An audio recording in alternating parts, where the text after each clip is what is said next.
Good afternoon, everyone. Thank you all for being here today and welcome to our Changemaker20. As always, I do want to thank you for spending your afternoons with us. And if this is your first time, this is a platform where we do get to chat with our subject matter experts in an open forum for all of you to ask questions and speak to them directly. And so that chat box is your best friend. You guys can ask anything you like. That is the point. I want to get you guys familiar with the subject and get to have these conversations with our experts. So today we have Anne. She is a faculty at Singularity University in SU Canada, and she teaches global leaders in how exponential technologies can solve problems that impact over 1 billion people. She was honored as one of CBC's 12 Young Leaders Changing Canada and one of the 50 Most Inspirational Women in Technology in Canada. And so as a blockchain social impact speaker, Anne loves sharing her passion for blockchain and its potential to change the world. She's helped thousands understand how it works, why it matters, and how blockchain will create positive change for people and the planet.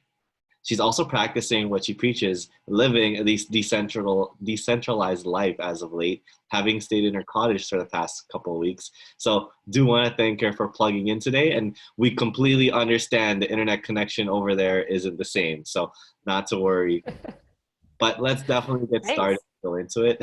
So Anne, perhaps you can maybe give us a quick overview of blockchain as a whole, and we can go into the various, exponential technologies and exponential ways it brings us in the world of business.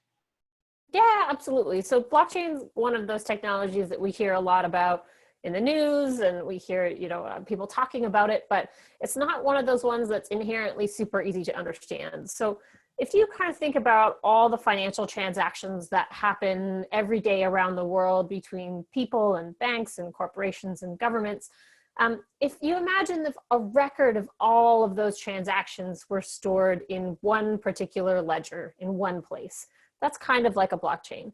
But the difference is that the data, these little transactions, are stored in blocks, and the blocks are connected in the format of a chain, hence the word blockchain.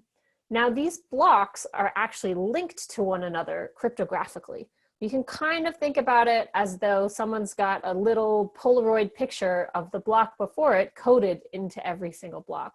So if I actually wanted to hack one of the transactions in a blockchain, not only would I have to hack the block that my transaction is in, but every single block that comes after it.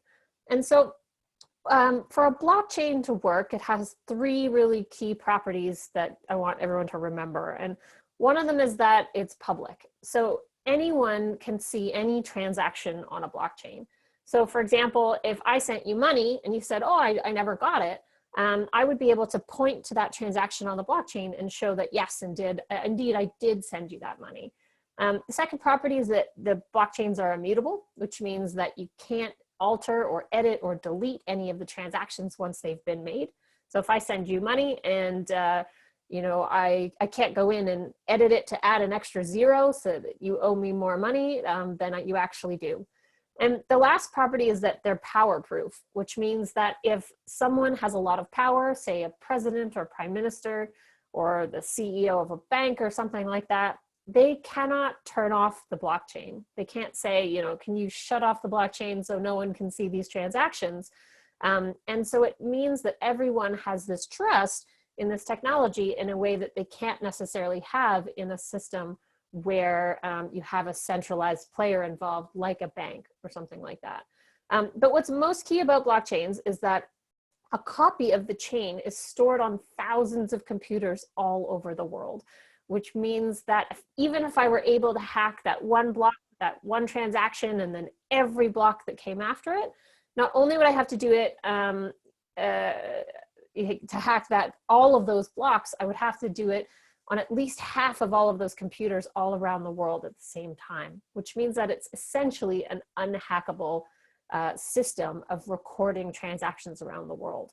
So what's cool about this and why it really matters is it essentially enables us to disintermediate all of these centralized parties that provide trust in our transactions every day. So if I'm sending you money, we would go through a bank, or we would go through PayPal, or we would go through some other system that provides trust between us in that transaction. But with a blockchain, because we know we can trust the information that's in it, then we don't need any of these centralized players. And so this type of disintermediation can occur not only for financial transactions, but for other transactions where we're verifying things. So in, say, identity or supply chain or other areas there, we can actually remove all of these centralized trust providers and work directly in a peer-to-peer fashion, which is pretty cool. Yeah, that's awesome. And I know you're a huge advocate of blockchain for the greater good. And you briefly touched on not being centralized and not having to go third party, but can you take us a bit through, I guess, the larger picture of where blockchain can really take us in terms of just benefiting everyone as a whole? Yeah, absolutely. I mean, if we look at it at the most basic level around money movement, let's say. So in Canada, the United States, you know, we have pretty good trust in our financial system. It works relatively well. You know, we're not going to see 40% inflation rates overnight. But in a lot of places around the world, that's not the case. You know, you look at Zimbabwe, where in 2008, they had an 86 billion% inflation rate. And essentially people's life savings just went up in smoke. People were seen going to the market carrying wheelbarrows full of cash to buy bread.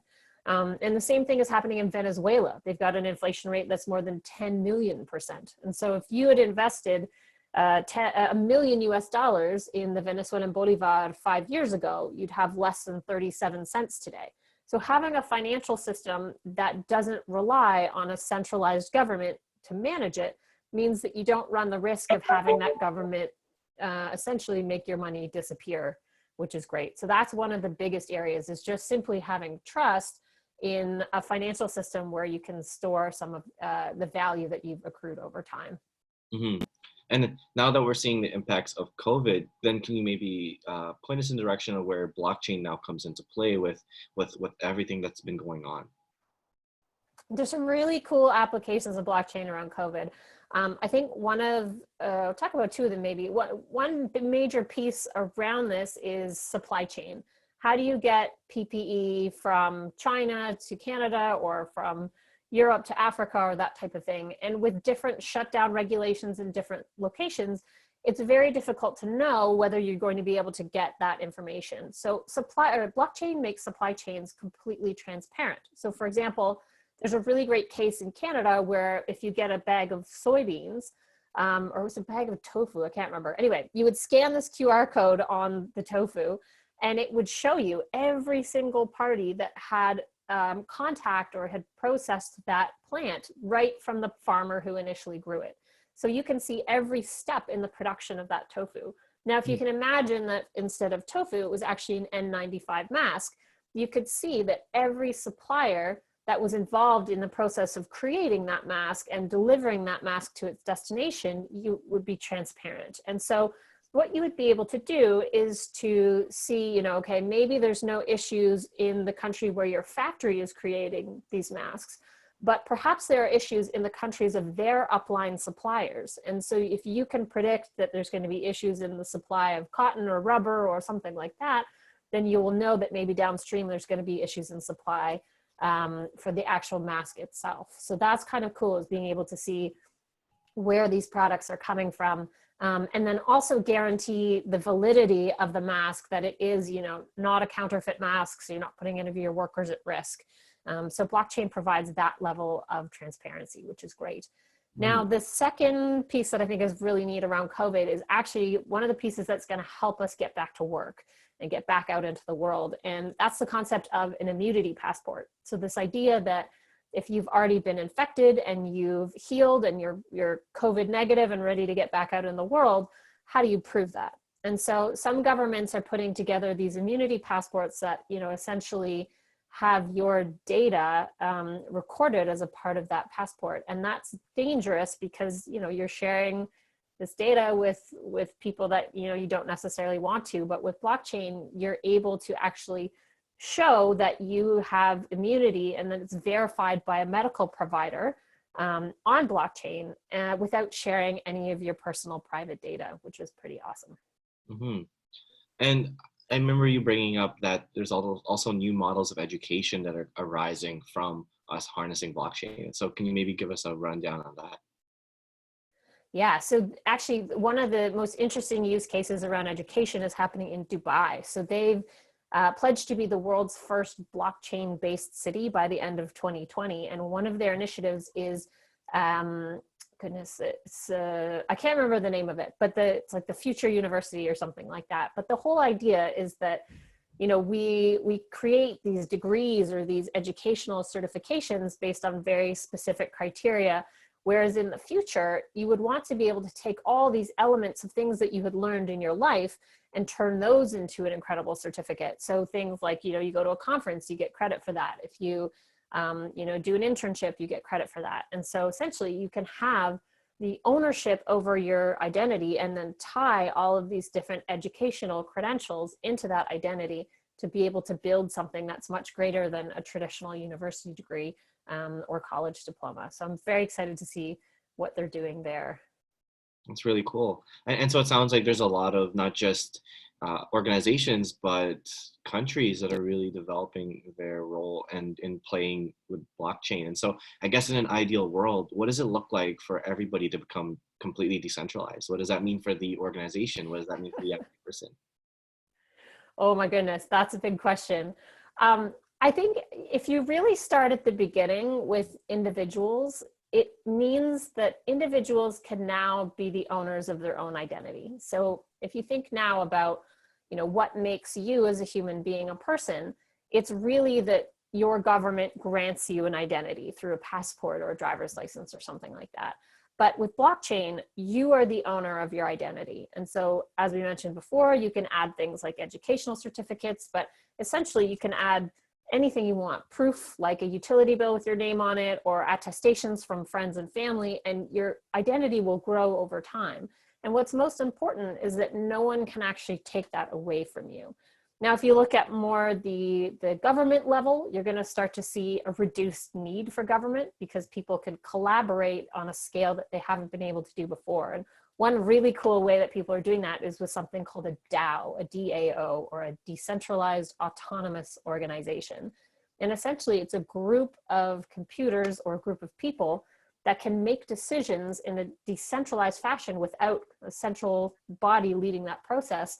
And it enables large groups of people to make decisions in a way that's never been possible. So a good example is if you have a charity DAO, you can have all the donors put their money into this pot, and then based on the amount of money they put in, they get a certain number of votes to vote on which projects they want to fund as a collective.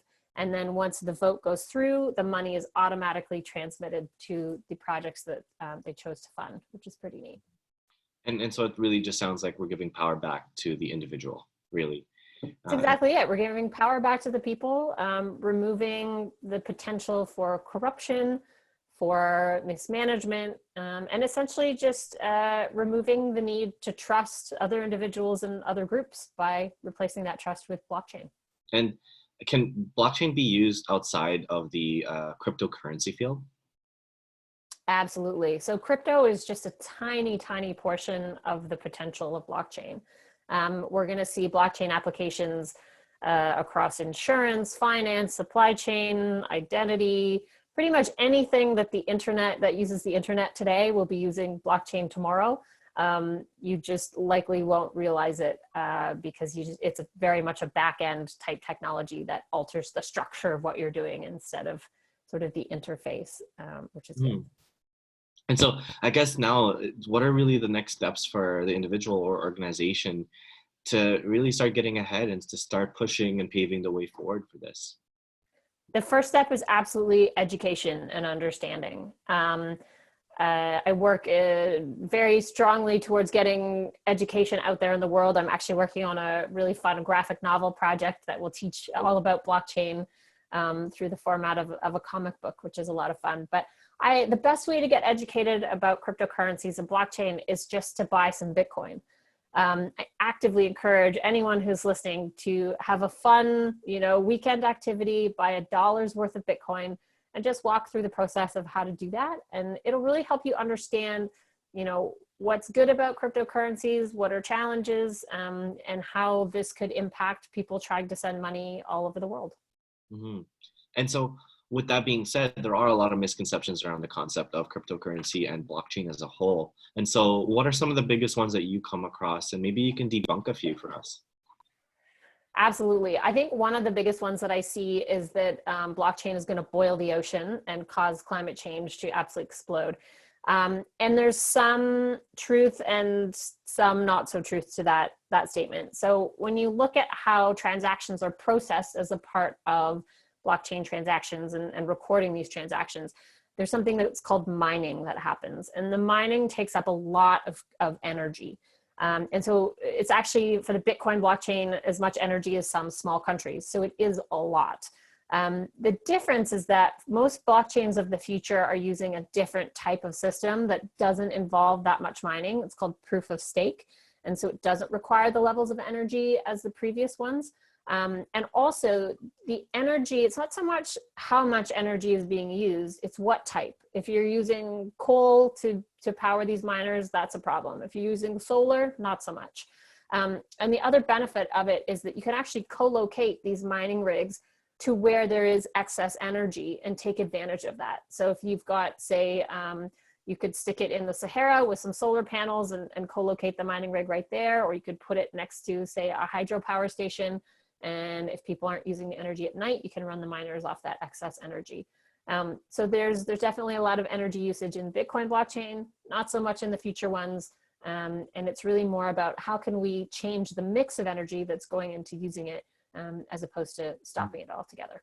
And so it sounds like there's a lot of information that's out there, both correct and incorrect. And so there's just a lot to really uncover here. And so I guess one of the questions that came up was, how do we help people understand the value proposition for it? Like, how do we train people to really grasp the concept? Yeah, I mean, I think the key thing is understanding how our system, how our society is built. So looking at all these transactions we make, how many of them have a centralized party there that's really just there to add trust? And it's almost all of them when you really think about it. You know, you think about insurance and making payments and all these types of things. There's always some kind of centralized corporation or government at the center. And so if we're able to remove those, what are the cost savings? How does this get easier for people? How is it harder for corrupt individuals to make, you know, those processes difficult on the ordinary individual? And so it's really going to fundamentally transform the way we can build our society on one that doesn't use these centralized intermediaries for transactions, but instead uses blockchain technology and having a more peer-to-peer type transaction system. It's amazing. So, I mean, that is all the time that we have for today. It really went by so quickly, but this won't be the last time we have Anne here. I know there's probably a lot of questions that came up as she was speaking that you may not have thought of during the session. And so we are going to have her back next Friday. And so it'll be a little bit more extensive. We'll have a little bit more time. And that way you guys can come back and bring some of those questions or any questions that come up from now until then, and we can get them answered. And so with that being said, I want to thank you all for tuning in today. That is all the time that we do have. But if you do want to book Anne for any custom virtual event, or maybe to work with you in organization on blockchain, definitely shoot me an email and I'd love to get you connected. We will also be continuing our virtual speaker series with our sense-making conversation tomorrow with Cherry Rose Tan. And she will be continuing our conversation with how to really exploring the changes and uncertainty that's happening, but most importantly, how to communicate and bring up the uncomfortable feelings and have the difficult conversations with the people that are closest to you. Maybe that's your team or friends or family. And so really looking forward to that as it's very relevant. And so with that being said, once again, Anne, thank you for coming in today. For everyone that wants more of her, we will be having her back again next week. And for everyone at home, continue to stay safe, stay healthy, stay connected, and we'll talk soon. Take care.